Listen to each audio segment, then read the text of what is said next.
sini saya akan menjelaskan mengenai subbab pertama dari bab price decision atau penentuan harga, yaitu pengertian dan tujuan penetapan harga. Jadi yang pertama yaitu pengertian harga. Harga itu merupakan sejumlah uang yang harus dikeluarkan oleh konsumen untuk mendapatkan atau memanfaatkan nilai dari jasa atau suatu produk. Setiap perusahaan maupun itu perusahaan yang menghasilkan suatu produk maupun perusahaan jasa harus melakukan suatu penentuan harga. Pengertian dari penentuan harga itu sendiri merupakan suatu proses yang harus dilakukan oleh perusahaan untuk memberikan nilai suatu produk atau jasa yang diproduksinya dengan mengalkulasikan segala macam biaya yang dikeluarkan untuk memproduksi suatu produk atau untuk memperoleh keuntungan dan mempertimbangkan faktor-faktor yang mempengaruhi permintaan selain harga. Dalam pemasaran suatu produk, penetapan harga itu sendiri merupakan hal yang sangat penting dan signifikan karena harga itu dapat menjadi suatu kunci untuk menangkap dan menciptakan nilai pelanggan. Harga itu sendiri dapat menjadi indikator atau cerminan suatu produk serta bisa menjadi salah satu instrumen penjualan sekaligus strategi bersaing untuk perusahaan pesaing. Jadi yang selanjutnya adalah tujuan dari suatu penetapan harga. Yang pertama yaitu tujuan menurut Sinta Agustina tahun 2011. Yang pertama yaitu tujuan dari penetapan harga yang pertama yaitu tujuan yang berorientasi pada laba. Jadi tujuan ini meliputi dua pendekatan yaitu maksimalisasi laba dan target laba. Untuk pendekatan maksimalisasi laba, perusahaan itu berusaha memilih harga untuk menghasilkan keuntungan yang paling tinggi. Jadi perusahaan itu memilih harga setinggi-tinggi mungkin yang bisa dicapainya. Sedangkan untuk pendekatan target laba, perusahaan itu menentukan tingkat laba yang sesuai dan diharapkan sebagai sasaran laba. Jadi perusahaan tidak memilih harga yang paling tinggi, namun harga yang dapat menjangkau konsumen. Yang kedua yaitu tujuan yang berorientasi pada volume. Jadi tujuan dari penetapan harga itu sendiri ditetapkan sedemikian rupa untuk mencapai target penjualan, nilai penjualan, dan pangsa pasar. Tujuan ini biasanya dilakukan untuk strategi melawan pesaing bisnis. Yang ketiga yaitu tujuan yang berorientasi pada citra. Jadi dalam tujuan ini harga ditetapkan oleh perusahaan itu memiliki tujuan untuk meningkatkan persepsi konsumen terhadap produk atau jasa dari perusahaan tersebut. Ini biasanya dilakukan untuk strategi persaingan ya. Jadi dalam tujuan ini perusahaan menghindari persaingan dengan jalan melakukan diferensiasi produk dan dengan jalan melayani segmen khusus. Yang keempat yaitu tujuan stabilisasi harga. Tujuan stabilisasi harga ini dilakukan dengan jalan menetapkan harga untuk mempertahankan hubungan yang stabil dengan industri leader. Jadi siapa industri leader ini? Industri leader itu merupakan pemimpin dari industri yang biasanya itu memiliki kekuatan untuk menetapkan harga. Misalnya seperti industri minyak seperti itu. Dimana pada pasar harga yang konsumennya sensitif terhadap harga, apabila suatu perusahaan atau pemimpin industri menurunkan harganya, maka pesaingnya harus menurunkan harga mereka juga. Yang kelima yaitu tujuan-tujuan lainnya. Jadi selain tujuan-tujuan di sebelumnya, tujuan dari penetapan harga itu sendiri antara lain untuk memecah masuknya pesaing. Jadi ini untuk sebagai strategi ya, untuk mempertahankan loyalitas pelayan, mendukung penjualan ulang atau mencegah campur tangan pemerintah.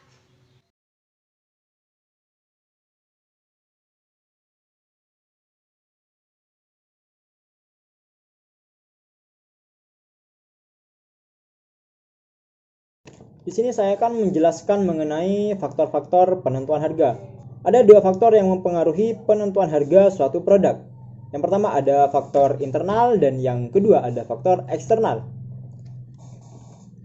Yang pertama yaitu tujuan pemasaran perusahaan yang terdiri dari maksimalisasi laba, mempertahankan kelangsungan hidup perusahaan, meraih pangsa pasar yang besar, menciptakan kepemimpinan dalam hal kualitas, mengatasi persaingan, dan juga melaksanakan sebuah tanggung jawab. Kemudian yang B, strategi bauran pemasaran. Harga perlu dikoordinasikan dan saling mendukung dengan bauran pemasaran lainnya, yaitu seperti produk, distribusi, dan promosi. Kemudian yang C, yaitu biaya. Biaya merupakan faktor yang paling menentukan harga minimal yang harus ditentukan agar perusahaan tidak mengalami kerugian dalam hal biaya tetap maupun biaya variabel. Kemudian yang D, yaitu organisasi. Manajemen perlu memutuskan siapa di dalam organisasi tersebut yang harus menentukan sebuah harga. Dan juga dalam setiap perusahaan memiliki cara sendiri untuk menangani masalah penentuan harga. Misalkan pada perusahaan kecil, umumnya harga ditentukan oleh manajemen puncak. Kemudian pada perusahaan besar, seringkali masalah penentuan harga ditangani oleh divisi atau manajer suatu lini produk. Kemudian dalam pasar industri, para wiraniaga diperkenankan untuk bernegosiasi dengan pelanggannya guna menentukan rentang harga tertentu. Dalam industri penentuan harga merupakan faktor kunci.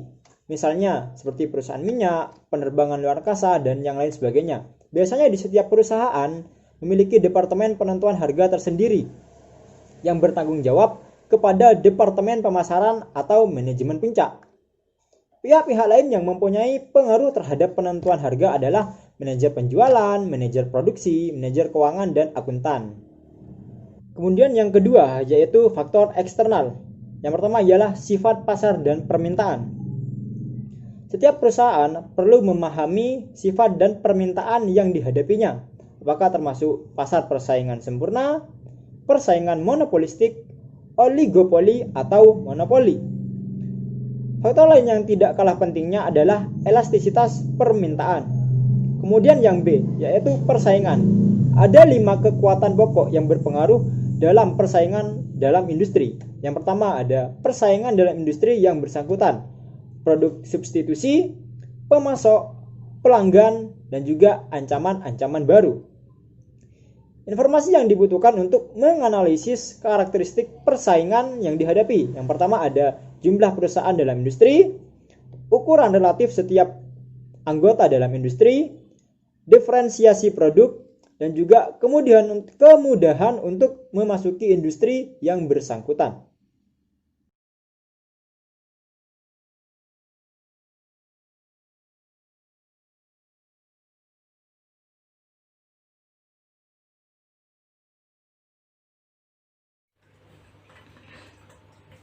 Di sini saya akan menjelaskan tentang estimasi biaya dan analisis biaya dalam penentuan harga. Yang pertama adalah estimasi biaya. Estimasi biaya merupakan sebuah pengembangan hubungan yang baik antara objek biaya dengan penggerak biayanya, dengan tujuan untuk memprediksi biaya. Estimasi biaya ini memfasilitasi manajemen strategi dengan dua cara, yaitu yang pertama adalah estimasi biaya membantu memprediksi biaya di masa yang akan datang dengan menggunakan penggerak biayanya berdasarkan aktivitas, volume, struktur, dan pelaksanaan yang telah diidentifikasi sebelumnya. Kemudian yang kedua adalah estimasi biaya membantu mengidentifikasi penggerak biaya utamanya untuk suatu objek biaya, dan penggerak biaya tersebut merupakan yang paling berguna dalam memprediksi biaya. Kemudian tahap-tahap yang digunakan dalam estimasi biaya yaitu yang pertama adalah mengidentifikasi objek biaya yang akan diidentifikasikan. Kemudian tahap yang kedua adalah menentukan penggerak biayanya. Kemudian tahap yang ketiga adalah mengumpulkan data atau informasi yang konsisten dan akurat.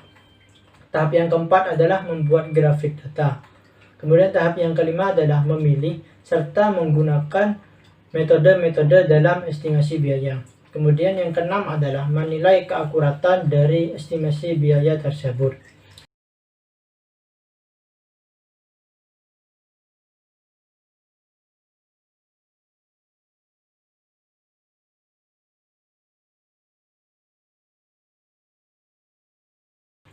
Selanjutnya adalah metode-metode dalam estimasi biaya. Terdapat dua metode estimasi, yaitu metode titik tinggi rendah dan metode analisis regresi. Metode titik tinggi rendah menggunakan aljabar untuk menentukan garis yang unik di antara titik-titik yang tinggi dan rendah dalam suatu data. Kemudian, metode analisis regresi merupakan metode statistik untuk memperoleh persamaan estimasi biaya yang unik yang paling sesuai bagi sekumpulan titik data.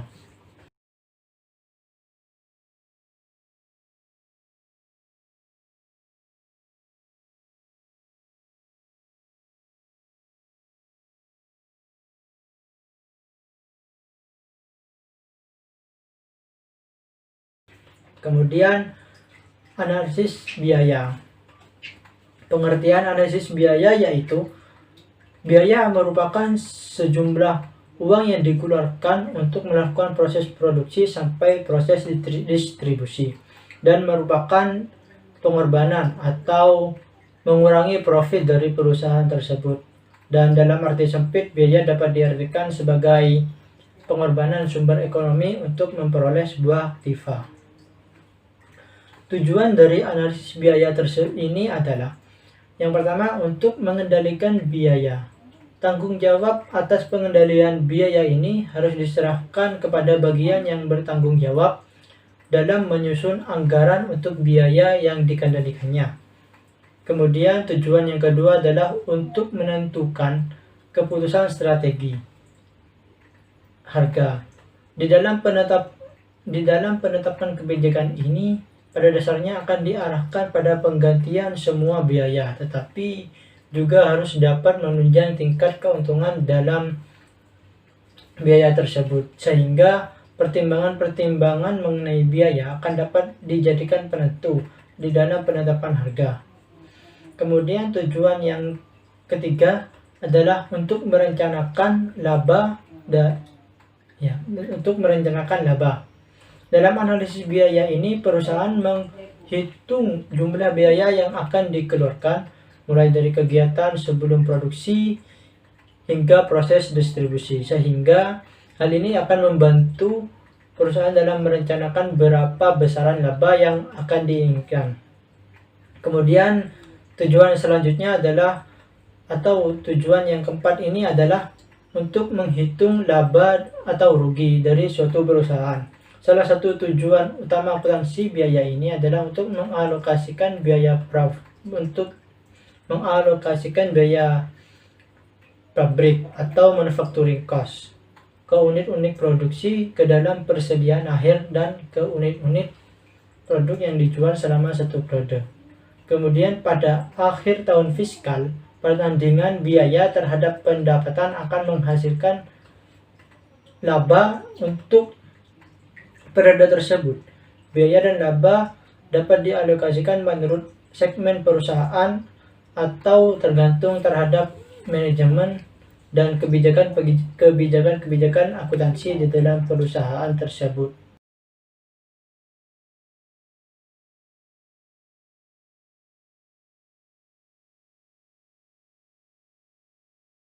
Di sini saya akan menjelaskan dua sebab. Pertama yaitu peran biaya, harga, dan penawaran pesaing dalam penentuan harga.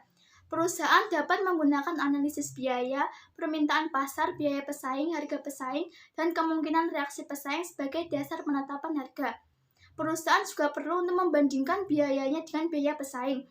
Apakah biaya produksinya lebih rendah atau lebih tinggi, dan juga harga dan kualitas penawaran pesaing. Dengan mengetahui biaya, harga, dan kualitas pesaing, perusahaan dapat menggunakan sebagai titik orientasi untuk menetapkan harga.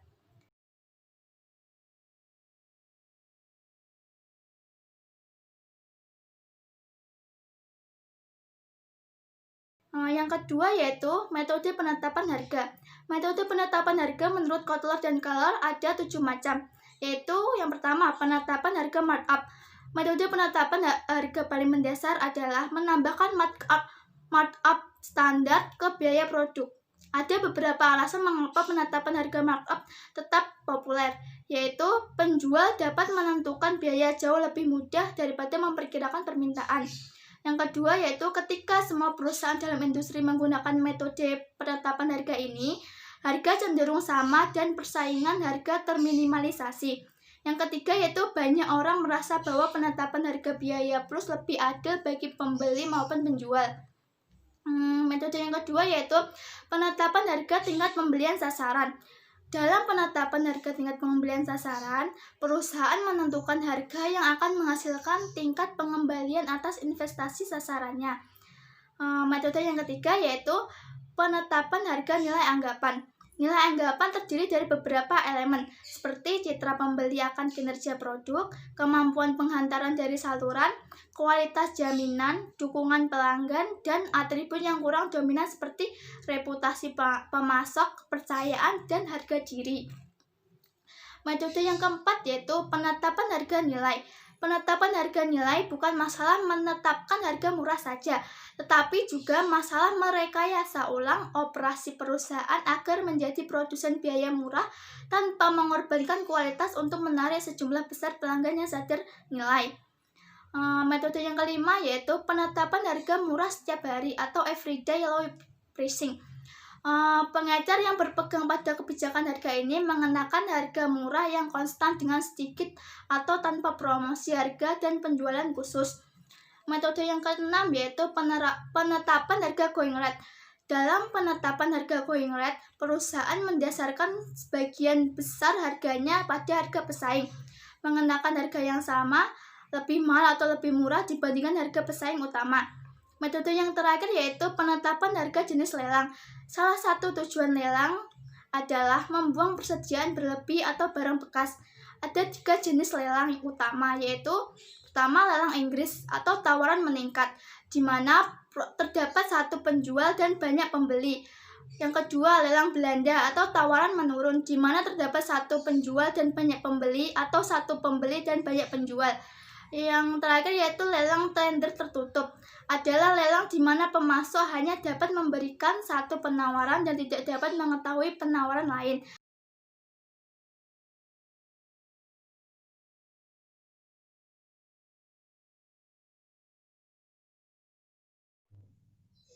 Baik, di sini saya akan menjelaskan mengenai strategi penyesuaian harga. Strategi penyesuaian harga menurut Kotler dan Armstrong itu ada 7 strategi. Yang pertama yaitu penetapan harga diskon dan pengurangan harga. Kebanyakan perusahaan menyesuaikan harga dasar mereka untuk memberikan penghargaan kepada pelanggan karena tanggapan-tanggapan tertentu, seperti pembayaran tagihan yang lebih awal, volume pembelian yang besar, dan pembelian di luar musim. Bentuk dari diskon dan pengurangan harga ini ada 4 macam. Yang pertama yaitu diskon tunai, yaitu pengurangan harga kepada pembeli yang membayar tagihan mereka lebih awal. Kemudian yang kedua yaitu diskon jumlah, yaitu pengurangan harga bagi pembeli yang membeli dalam jumlah besar. Kemudian yang ketiga yaitu diskon fungsional, yaitu pengurangan harga yang ditawarkan oleh penjual kepada anggota-anggota saluran perdagangan yang menjalankan fungsi-fungsi tertentu, seperti menjual, menyimpan, dan menyelenggarakan pelaporan. Jadi potongan fungsional ini hanya diberikan kepada pembeli yang ikut memasarkan produknya. Mereka ini termasuk penyalur, baik pedagang besar maupun pengecer. Kemudian yang keempat yaitu diskon musiman, yaitu pengurangan harga bagi pembeli yang membeli barang, dagangan, atau jasa di luar musiman. Kemudian strategi penyesuaian harga yang kedua yaitu potongan harga atau allowance, yaitu jenis lain pengurangan dari daftar harga. Potongan harga ini terbagi menjadi 2. Yang pertama yaitu potongan harga tukar tambah, yaitu pengurangan harga yang diberikan karena menukarkan barang lama ketika membeli barang baru. Kemudian yang kedua yaitu potongan harga promosi, yaitu adalah pembayaran atau pengurangan harga sebagai imbalan bagi para dealer karena berpartisipasi dalam program pemasangan iklan dan dukungan penjualan. Kemudian strategi penyesuaian harga yang ketiga yaitu penetapan harga tersegmentasi. Perusahaan sering menyesuaikan harga dasar mereka untuk memperhitungkan adanya perbedaan jenis pelanggan, produk, dan juga lokasi. Dalam penetapan harga tersegmentasi ini, perusahaan menjual barang atau jasa pada 2 atau lebih harga, walaupun perbedaan harga tersebut tidak didasarkan pada perbedaan biaya.